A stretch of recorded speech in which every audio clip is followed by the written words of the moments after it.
Hi everyone, welcome back to our channel. So today in this video I'm going to show you how to fix Brawl Stars lag.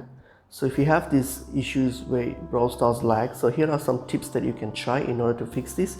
So firstly, what you can do, make sure that you have a strong and a good reliable Wi-Fi connection. So instead of mobile data, it's better that if you have a good Wi-Fi connection, and that will help you to run without lags. And then what you can do, go to your app data. So if you have your Brawl Stars, go into your app settings, so your Brawl Stars app settings, go into it, and then what you're going to do, you're going to go to storage and try to clear the cache. So click on clear cache and then try to clear the caches, and that might able to fix up the lag issue.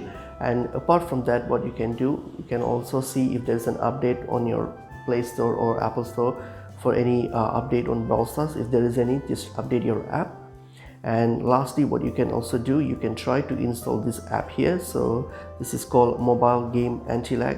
So this is called Mobile Gaming Ping. So search for this app here. This is an anti-lag app. Try to install this app and then run it while playing your Brawl Stars, because this app will help to eliminate lags on mobile games. So that's pretty much it. Hope these tips were helpful. I will see you in another video. Thank you.